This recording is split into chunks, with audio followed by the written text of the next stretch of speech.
The summer of 1965 started like any other. 16-year-old Sylvia Likens smiled a lot. She had pretty long hair and loved life.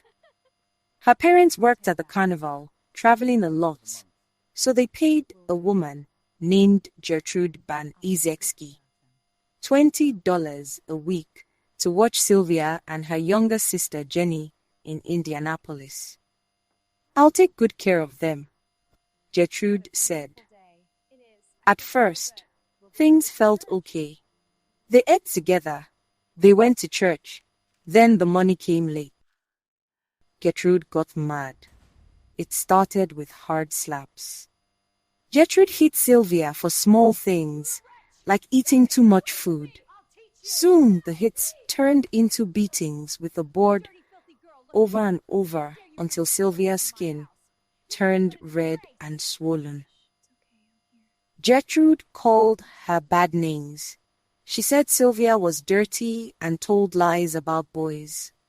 Sylvia tried to stay quiet and protect Jenny, who had a bad leg from polio and walked with a limp. But the house became a scary place. Gertrude's own kids joined in. Her daughter Paula punched Sylvia so hard she broke her own hand. Neighborhood boys paid a few cents to watch, then to hit, kick, and burn Sylvia with cigarettes. More than 100 burns all over her body. They threw her around like a toy. They laughed while she cried out in pain. The fear was everywhere. Sylvia's screams filled the house every day, but nobody outside helped. Gertrude made Sylvia take off her clothes in front of everyone. She gave her an empty bottle and told her to hurt herself, to show what you really are. Sylvia shook and cried while they all laughed. They stopped giving her food. They locked her in the dark basement, tied her up naked so her feet barely touched the floor. No water, no light, just cold and hurt. They put salt on her open burns. She screamed so loud it hurt to hear. Hot water burned her skin in the bath. When she passed out, they hit her head to wake her up. They smeared awful things on her face and called her names. Every single day brought more pain. Sylvia's body looked like a horror picture, black and blue marks, deep cuts, blisters everywhere.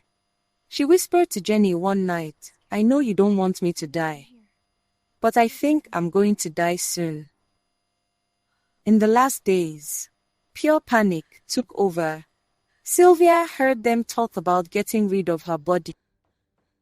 She tried to run, weak and shaking. Gertrude caught her. They pushed crackers down her throat until she choked. Gertrude hit her with a metal rod until it bent. One boy gave the final hard hit. Sylvia fell down, still breathing, but barely. All night she scratched at the basement wall with a small tool, crying for help. Nobody came. The next day, October 26, Sylvia could hardly talk. She tried to say her ABCs, but got stuck after a few letters. They washed her like an animal with a hose. She tried to crawl away. Gertrude stepped on her head. Sylvia looked up with swollen eyes and whispered names. She still knew Halper, Ricky. "You're Gertie." One girl gave her a last bath. Sylvia said in a tiny voice, "I want my daddy. I want to go home." Then she stopped breathing. Gertrude slapped the dead body. "Stop pretending," she yelled. Only then did she call the police. When police came, they saw something terrible. Sylvia lay on a dirty mattress, super thin, covered in more than 150 wounds. Burns from her. Her mouth was torn from biting it in pain. Words were carved into her stomach with a needle. "I'm a prostitute and proud of it." The smell was awful. Little Jenny, shaking with fear, told the police everything. Everyone got arrested. At the trial, the whole ugly story came out. Gertrude said she was crazy, but the court saw pure evil. In 1966, they found her guilty of first-degree murder, life in prison. Her daughter Paula got second-degree murder. The boys got lighter sentences for manslaughter and got out early. Gertrude fought her case again and lost. She stayed in prison for 20 years. In 1985, they let her out on parole. She never said sorry. She never showed any sadness for what she did to Sylvia. She died of lung cancer in 1990, still cold inside. Sylvia never got to grow up.